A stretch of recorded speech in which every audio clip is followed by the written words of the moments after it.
Topic is discipline of the mind. In fact, this week, today, Thursday, and on Sunday night, it's going to be the theme of discipline.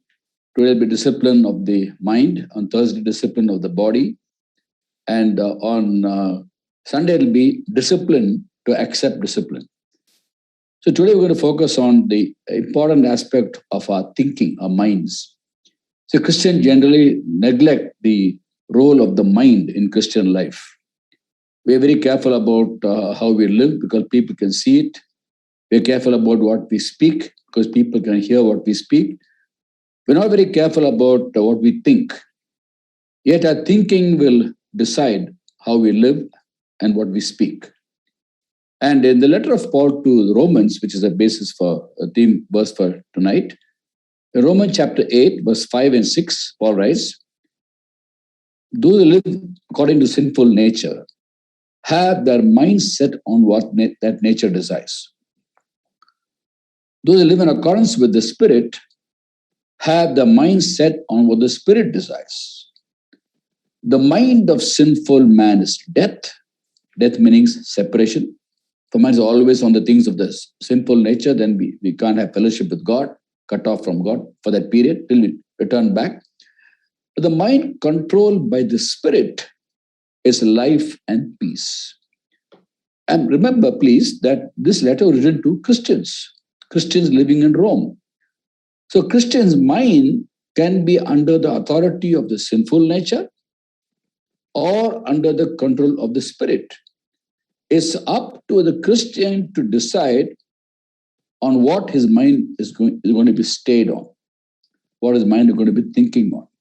And here very clearly, Paul writes, if you live according to sinful nature, you'll be cut off from God for that period, as long as you return back to God, till you return back to God. If you live according to the Spirit, mind controlled by the Spirit is life and peace. Now, in the 8th verse of the same chapter, Paul writes, "Those controlled by the sinful nature cannot please God." Cannot please God. Now, all of us as believers, we all want to please God. We may not always please God, but I'm sure all of us would love to please God. If you want to please God, our mind should not be controlled by the sinful nature, but rather by the Holy Spirit.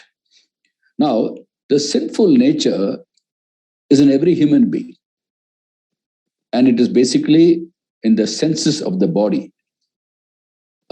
Eyes, our ears, what we speak, the 5 senses we have. Those 5 senses of the body tend to get attracted by the temptations in this world.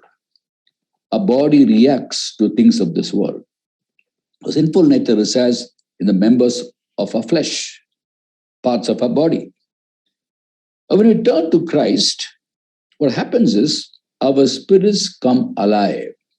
Earlier, our spirits were cut off from God, but as we receive Christ into our hearts, our spirits come alive, meaning we can have a relationship with God. At the point of time we accept Jesus, we become God's children. John chapter 1, verse 12. And in Galatians 4:6, it's written, Galatians chapter 4, verse 6, "Because you are sons, God sent the Spirit of the Son into hearts, the Spirit calls out Abba, Father." So now we have Holy Spirit living inside us. So every believer in Christ, genuine believer, has the Holy Spirit living in him or her. Now the question is, He is there to guide us, to teach us, to reveal God to us. Are we listening to Him or are we influenced by the sinful nature? Now the sinful nature tends to make us think about many things. For example, the Apostle Paul wrote to the church at Ephesus how they were living before they turned to Christ. Ephesians chapter 2 from verse 1. "As for you, you are dead, meaning cut off from God, in your transgressions and sins, in which you used to live when you follow the ways of the world and of the ruler of the kingdom of the air, the spirit who is now at work in those who are disobedient. At one time, you are following the world, you're following the evil one. And then he goes on to say in verse 3, all of us lived among them at one time, the sinful nature and sins. He lived among them, gratifying the cravings of the sinful nature, the body, following its desires and thoughts. Its desires. Which desire? Desires of the sinful nature. At one time, before you turn to Christ, you're following the ways of the world and of the ruler of the kingdom of the air. You are cut off from God. You are dead. Dead means separated. And he goes on to say about himself, all of us also lived among them at one time, gratifying the cravings of the sinful nature. We had the sinful nature, we had cravings, we gratified it. We yielded to it. And then he goes on to say, following its desires and thoughts. Thoughts of the sinful nature. That's a problem. When the thoughts come, we tend to live by those thoughts, have those thoughts in our mind. And the thoughts in the mind affect the spirit, the human spirit, not God's spirit. Every Christian has the body, the mind, his or her own spirit, and the Holy Spirit.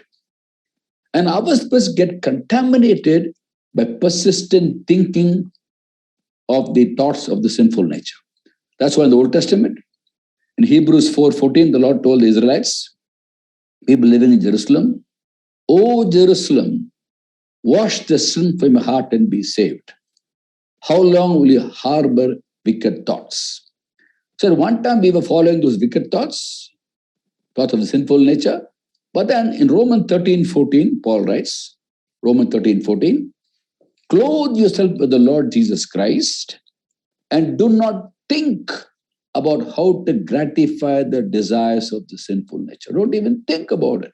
Yes, you have desires of sinful nature and you tend to gratify it in the olden days before you became a believer. Now, don't even think about it. The word, the verse I'm quoting in Romans 13:14, I'm quoting from the NIV version, like I usually do. But sometimes I quote from the King James version when it's more accurate.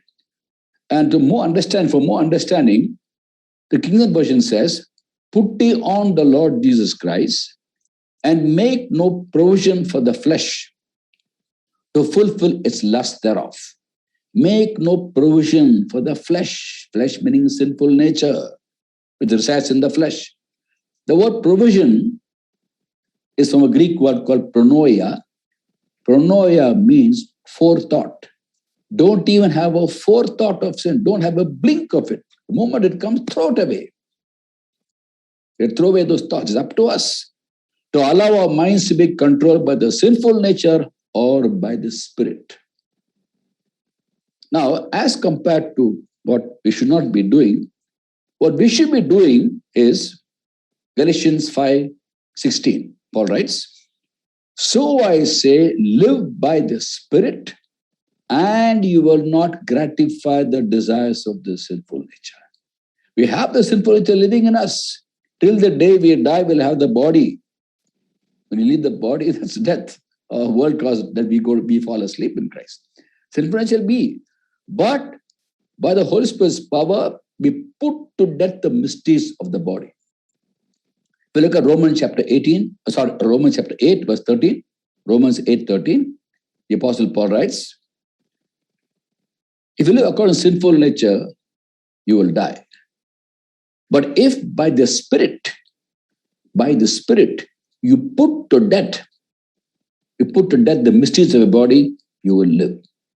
You will live means you'll grow. Life means growth. You grow in the Lord. And then in Galatians 5:24, Paul writes, Galatians 5:24, those who belong to Christ Jesus have crucified the sinful nature with its passions and desires. So by the Holy Spirit's anointing and power and his wisdom he gives us, we put to death the mysteries of our body. And for that, we must let our minds be controlled by the Spirit, which is life and peace. Life means growth. Anything that has life grows. You stop growing, you die. Life basically means growth. In biology, what does life mean? Growth. So when our minds are controlled by the Spirit, we grow in the Lord. We grow in your new birth. We are born again when we accept Christ, and we have to grow in the new birth, in the new life. We have a new life. To grow in that new life, we must let our minds be controlled by the Spirit. And this life is life and peace. Peace. Peace means oneness. Oneness with God.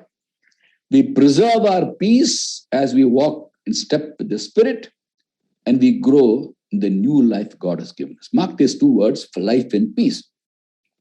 Let's go back to the Old Testament.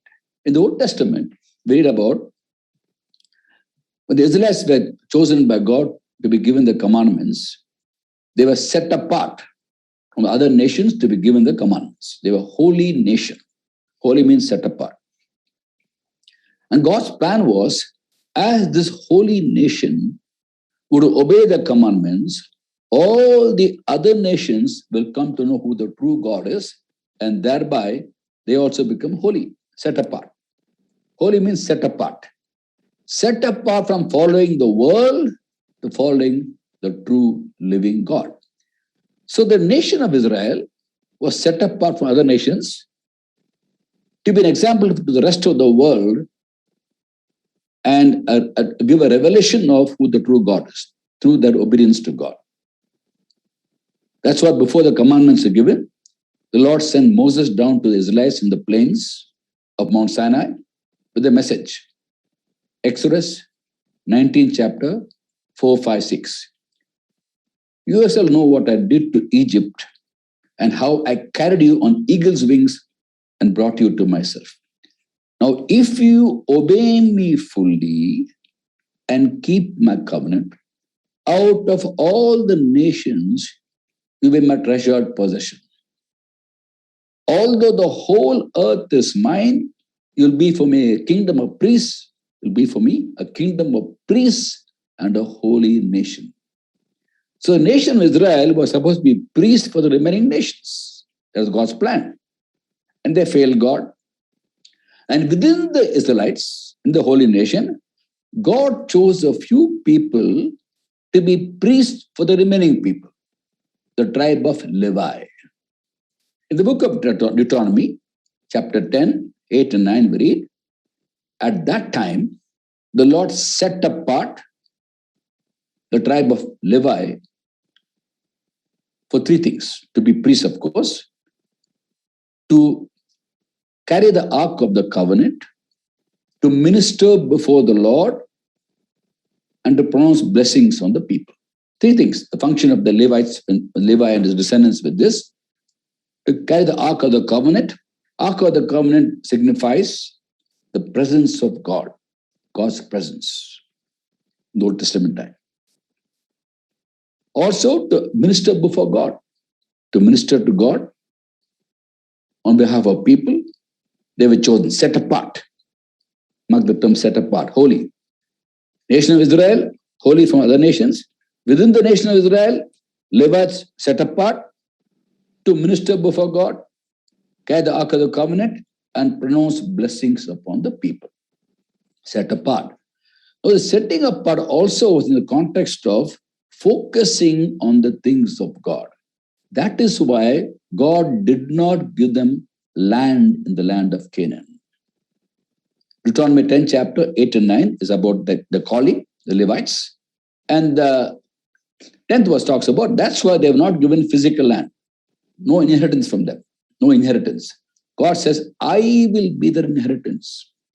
Land will be divided in 12 parts. The 12th part, which is supposed to be Levi, one of sons of Israel, will go to sons of Joseph, Ephraim and Manasseh. So Levites will have no inheritance or possession in the land. Why? They were required to focus on the Lord, and the Lord himself was to be their inheritance. That's the calling for the Levites. And then the Lord told them, I'm not giving you land, I'm your inheritance. Then you find in Malachi chapter 2, 5 to 7, Malachi 2, 5 to 7, the Lord speaks about an exclusive covenant he made with Levi. No physical land for you, Levi, and your descendants. You minister before me. Those days carry the Ark of the Covenant, pronounce blessings upon the people. That's a function for you. You have to focus on that. Set apart, even in your thinking, keeping in mind the call of God. Now, although God did not give them physical land, God made a very special, exclusive covenant with the Levi. Malachi 2, 5-7. Lord says, my covenant with them was a covenant of life and peace. Covenant of life and peace. Does it ring a bell, which I shared earlier? Life and peace. For us, spirit, when controls of mind, life and peace. For the Levites, he says, I made a covenant with them, covenant of life and peace. And I gave them to him, life and peace. This call for reverence. He revered me and stood in awe of my name. True instruction was in his mouth. Nothing false was found upon his lips. He walked with me in peace and uprightness and turned many from sin. For the lips of a priest ought to preserve knowledge, and from his mouth men should seek instruction, because he is a messenger of the Lord Almighty. What an amazing covenant. You revere me, walk with me, I'm giving you life and peace. Today, the New Testament, we Christians are priests. Every one of us is a priest. In fact, we are a royal priesthood, a holy nation. 1 Peter chapter 2, 9 and 10. And therefore, all those attributes that God gave to Levi are also for us. We are supposed to minister before the Lord, worship Him, praise Him, have relationship with Him, we have peace with Him. We have, in fact, Ark of the Covenant means what? Presence of God. And God's presence is inside us. He lives in us. We don't carry the Ark today. We carry Him. Wherever we go, He goes. Because our bodies are temples of the Holy Spirit. The Ark of the Covenant, made of acacia wood those days, symbolized God's presence. Today, He lives inside us. And we are supposed to minister before the Lord, just like the Levites. And we are supposed to pronounce blessings on the people. The same mouth that praises God cannot curse people. Opposite of cursing is blessing. Look at third chapter of James, 1-11, talks about from the same mouth cannot come cursing people and blessing God, or worshipping God. You worship God, same mouth can't curse people. We are supposed to bless people. So the instruction in the New Testament to all believers, Ephesians chapter 4, 29-30, don't let any unwholesome talk come out of your mouth, but only what is useful for building up others according to needs, that may benefit those who listen. Whatever we speak should benefit people, bless people, pronounce blessings on people. Same calling as Levi. Minister before God. We carry His presence, bless people. And for that to happen, our minds must be on the things of God. Our hearts and minds both must be on things of God. In Colossians chapter 3, verse 1-3, Paul writes, Colossians chapter 3, verse 1-3, since you've been raised with Christ, set your hearts on things above, for Christ is the right hand of God. Set your minds on things above, not on earthly things. For you died dead to the world. Earlier they were dead to God. You are in sin. Now you're dead to sin, alive to God. You are dead. And life is now hidden with Christ in God. When Christ, who is alive, appears, will appear with Him in glory. Set your minds on things above, set your hearts on things above. Which means we must let our minds be controlled by the Holy Spirit, who speaks to us, who blesses us with the word of God. Now, as I told you, we are called to be God pleasers. Now, we please God in our words, I suppose, in our lives, I suppose. What about our thinking? He knows our thoughts. In Psalm 94 verse 11, we read, Psalm 94 verse 11, God knows the thoughts of man. He knows they are futile. Our thoughts are usually futile. It is apart from God. And amazingly, while our thoughts are futile and they think of wrong things, Amos 4:13 says about God, He reveals His thoughts to man. Old Testament time. Reveals His thoughts to man. Can you imagine what an amazing statement that is? Especially today, as God's people, we have access to God's thoughts. That's why the Apostle Paul writes to the Corinthians, 1 Corinthians 2:16, we have the mind of Christ. What an awesome possibility for you and me. Paul says, we have the mind of Christ. That's because Paul's mind was totally on the things of God, heart and mind. He had access to the thoughts of God. That's what's very encouraging for you and me. To the church in Philippi, he writes, Philippians chapter 2 verse 5, Philippians 2nd chapter verse 5. I'm quoting from the King James Version again. Let this mind be in you, which is in Christ Jesus. Let this mind be in you. So while we have all kinds of thoughts floating around in our minds, let's understand God knows our thoughts. Old Testament time, Isaiah 55:7, God says, let the wicked forsake his ways and the evil man his thoughts. So if you are God pleasers, we will consciously let our minds be controlled by the Spirit of God, not by the sinful nature. And the Holy Spirit will always take the word and bring to us. And we are supposed to take the word very, very seriously. Not only in our hearts, also in our minds. Today we have this awesome privilege of God Himself writing His word in our hearts and minds. Jeremiah 31:33, where the prophecy was given to Jeremiah, and fulfilled in the New Testament, confirmed in Hebrews 8:10, how today God writes His word in our hearts and minds. So now as we are living in the wicked world, there are all kinds of thoughts coming to us. People say many things, we hear many things, and our minds are bombarded by all kinds of thoughts. We hear gossip, we hear slander, even from Christians we hear that. And we should take authority over those thoughts. Don't let those thoughts occupy their mind. Discipline means training, instruction. We train our minds not to have in mind those things. They'll come, put it away. That's why God has given us a weapon. 2 Corinthians chapter 10, 3, 4, 5. Though we live in this world, we don't wage war as the world does. The weapons we fight with are not the weapons of this world. On the other hand, they have divine power to demolish strongholds.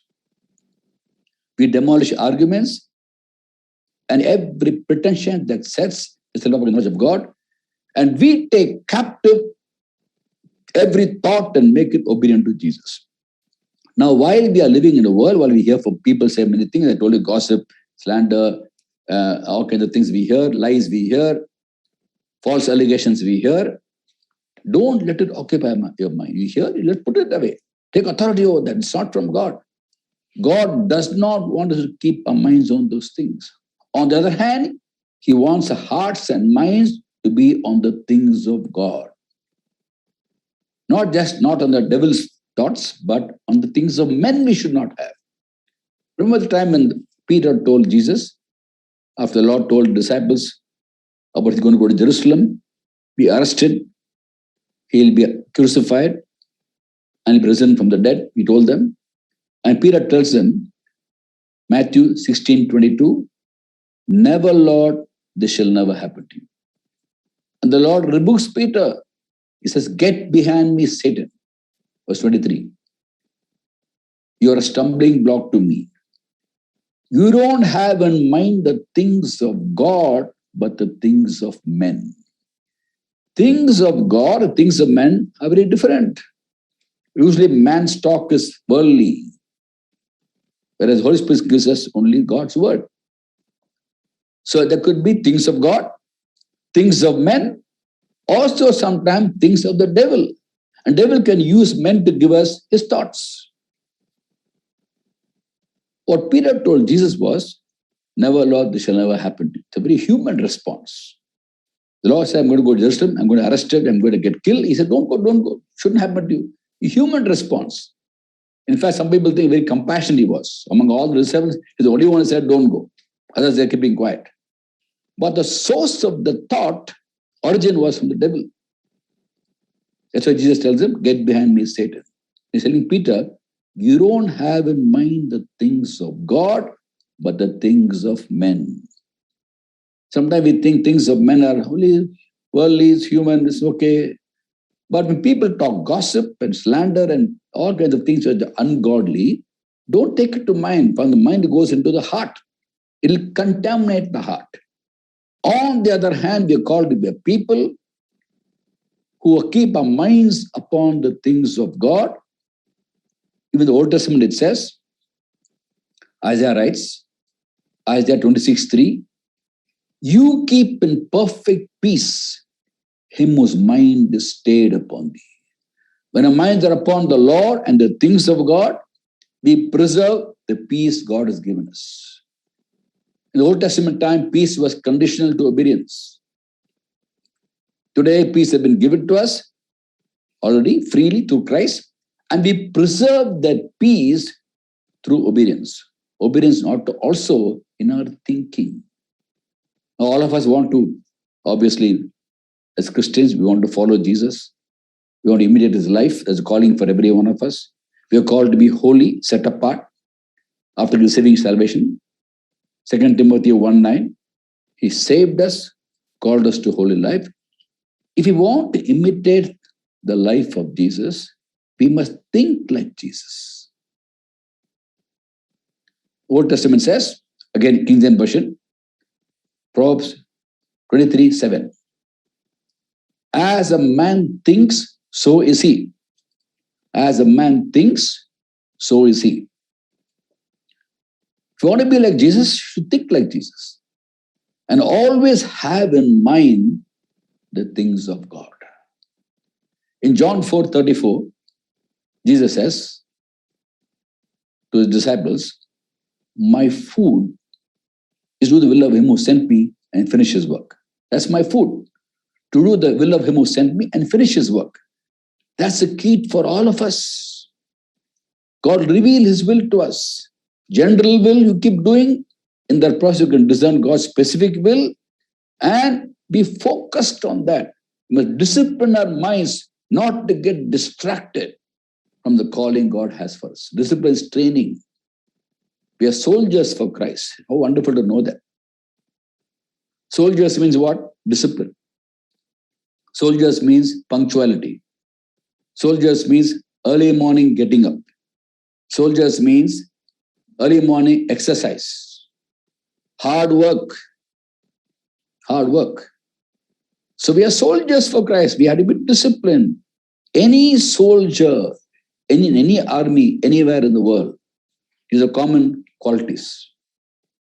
Punctuality, early morning getting up, discipline, submission to authority, no laziness, to be ready at all times, be ready to do what you are supposed to do.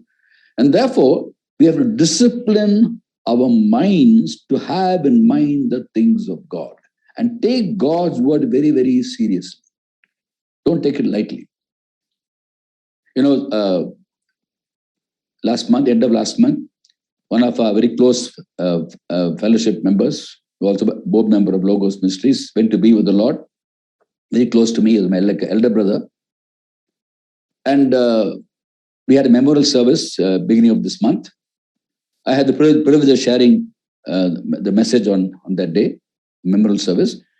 And this gentleman had a wonderful habit of noting down whatever he heard from God. His own personal Bible study, our Bible studies here, wherever he is, you have a notebook, write down. And also when he used a prayer meeting, when God spoke through prophecy, he would note down that also. Now, when I spoke the memorial service, I spoke about how in 2 Peter 1, God gave me that verse, how he would receive a rich welcome into heaven. 2 Peter 1:11, a rich welcome into heaven. He would receive it. I told the meeting. Today I got a message from his wife, very prayerful lady. Today I got a message in the morning that how she was going through the notes of his notebook. And 2010, God gave me a prophecy, gave me a word to share with him, prophecy, 2010, 11 years back. And the Lord told him, when you leave this world, you'll receive a rich welcome into heaven.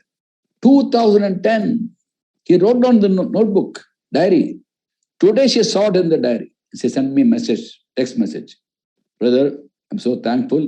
2010, God spoke through you to my husband. He'll receive a rich welcome into heaven. 11 years later, as a memorial service, the same verse I'm sharing. I never knew. I forgot about it. I mean, I can't remember all this, whatever God speaks. What God speaks to me, I have to take to heart. I said, because this man had the wonderful habit of taking to heart everything God spoke. Now, today, after he's gone to be with the Lord, his wife looks at diary and how much you encourage today. How assurance, indeed, 11 years back, God spoke. He'll have rich welcome into heaven. Like Stephen, when he was being stoned to death, he saw heaven open, Jesus standing at God's right hand, standing reception, standing ovation. What I'm trying to say here is, take God's word very, very seriously. You will never know what God is speaking on a particular day. Sometimes we think of, today's message is going to be an interesting topic, I'll listen. Some other day, that's not an interesting topic for me, I may not listen. If you have time, if you're set apart for this, and God puts in a heart to listen, you will never know what God will speak. I remember when I was sharing in Siberia in 1991, in a meeting with some Russian leaders, God reminded me of what I learned 15 years earlier in my personal Bible study. That I had forgotten. He reminded me. And therefore, God wants us to take to heart, literally take to heart, and to the mind whatever God speaks. And thereafter, keep in mind the things of God. Don't let it pass by. Don't let the devil steal what God put in your heart. From the heart, it must come to the mind, mind to the heart. Both ways it works. Because when you sleep at night, the heart will instruct you. In Psalm 16, 7 and 8, the psalmist says, Psalm 16, verse 7 and 8, I praise the Lord who counsels me. Even at night, my heart instructs me. At night, my heart instructs. It comes to the mind. The sleep will find yourself quoting Bible verses. When you get a nightmare in the night, if you spend your whole life with the Lord, life of prayer, not prayer life. People ask, how's your prayer life? They ask sometimes. It's not a prayer life, it's a life of prayer. Always be in communion with God. So as we do that, ministry, our life becomes an outflow of the relationship with God.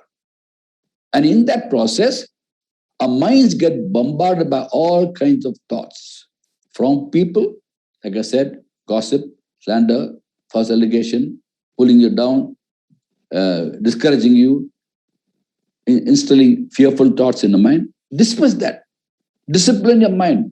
Rebuke the evil one in Jesus' name, who uses people to bring these thoughts. Many kinds of thought process the devil brings. Very often I share about that.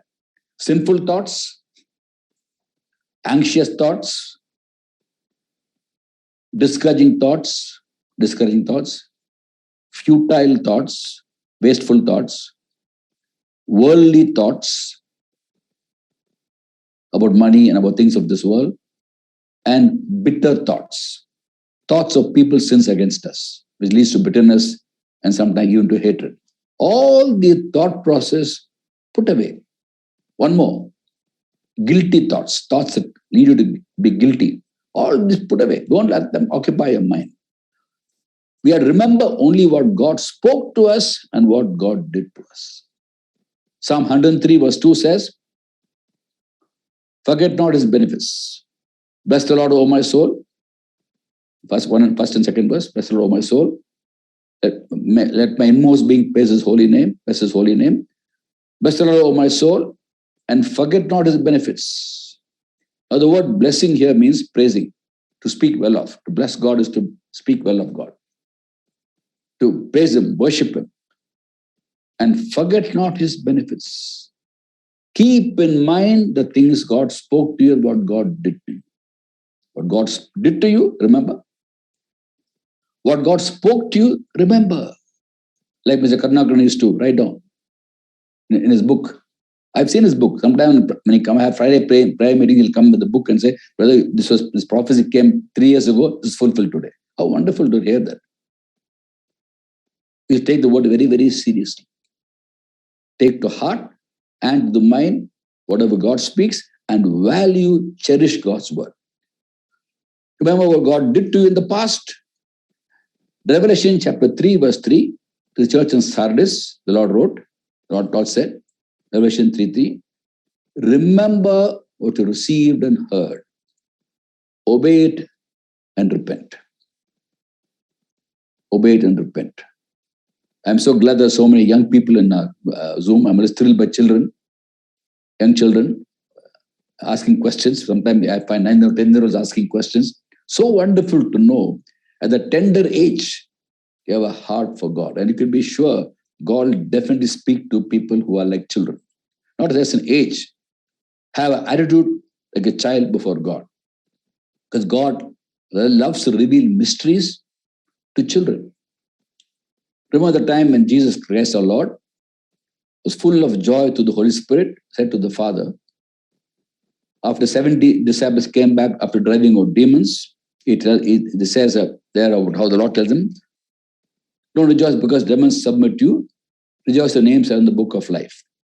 And Luke 10:21 says, at that time, Jesus, full of joy in the Holy Spirit, says to the Father, I thank you, Father, God of heaven and earth, that you have hidden these things from the wise and the learned and revealed to children, for this was your good pleasure.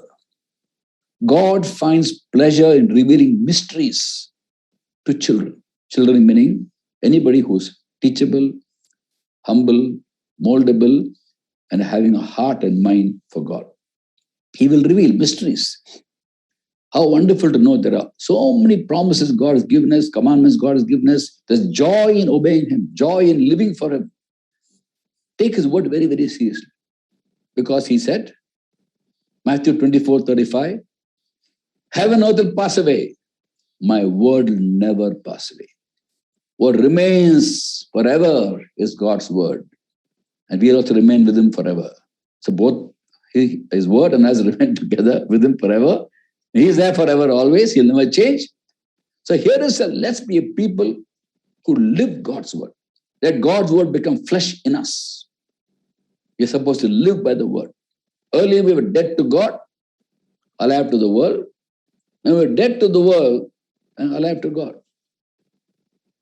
In Galatians 6:14, Paul writes, may I never boast except in the cross of my Lord Jesus Christ, through which the world is crucified to me and I've been crucified to the world. I know all of us have so many thoughts bombarding us. The good news is we've been given authority over those thoughts according to 2 Corinthians 10:5. Rebuke the devil in Jesus' name and ask the Holy Spirit to write His scriptures in your heart and mind. And once He speaks, please preserve the word in your heart and mind. In Colossians 3:16, Paul writes, let the word of Christ dwell in you richly as you teach and admonish one another with all wisdom. Let God's word dwell in you richly. He wants to write His word. Are we willing to listen? Do we take time to work hard and receive? We have a part to play also. We have to work hard to receive the word. There was a point of time when the Lord Jesus Christ fed more than 5,000 people with 5 loaves of bread and 2 fish. They're all following Him for food, for bread and fish. They're following Him. He tells them in John chapter 6, verse 27, do not work for food that spoils, but for food that endures to eternal life. Don't work for that food, for your things of this world, working very hard to make money and enjoy life. That's the physical enjoyment. Nothing wrong with that, but mind should not be fixed on that. He says, work for food that endures eternal life, which means we have to work hard for that. When God wakes up in the morning, spend time with Him, discipline your body. I'll talk about that on Thursday, discipline your body. But our minds have to be disciplined. Don't let unwanted thoughts occupy the mind. These thoughts come to everybody. We shouldn't let those thoughts occupy our minds. What happens then is, from the mind, the thoughts will go into our spirits and contaminate our spirits. That's why God told the Israelites living in Jerusalem, Jeremiah 4:14, O Jerusalem, wash the sin from your heart and be saved. How long will you harbor wicked thoughts? How long? You're harboring, keeping in mind. Harboring means what? When a ship comes to a port, Cochin port or Chennai or Bombay or whatever, ship will come, some ships pass by. Some ships drop anchor. They drop anchor, they stay there. So the question is, when the wrong thoughts come, do you let the thoughts pass by, or do you let it drop anchor in our minds? What should drop anchor in our minds are the thoughts that the Holy Spirit gives us. Mind controlled by the Spirit is life and peace. Let not our minds be controlled by the sinful nature. We cannot please God. Impossible to please God. And the Holy Spirit will never leave us. He lives in us. He'll strive with us. He'll keep on speaking to us. If we forget also, He will remind us. I'm not so disciplined like Brother Karunakaran was, writing down everything that God spoke, but I trust in God to remind me when I forget. He reminds me always. Praise God for that. But sometimes do write down certain things. He's so faithful to remind me. So whether God reminds you or you have a notebook, please take to heart whatever God speaks. I know many people tell me, oh brother, in the meeting yesterday, God spoke to me. After 1 week, I asked what God spoke, they don't know. Because they let it pass. Don't let it pass. Because when our minds are filled with the word of God, it's cleansed. John 15:3, Jesus says, you're already clean because the word has spoken to you. When the word occupies a heart and mind, both will be clean. Because the word of God sanctifies us. So discipline your mind to focus on God's word, things of God, what God did, what God spoke, and completely cut out whatever is not beneficial for a Christian life. May God bless us. I'm going to pray for all.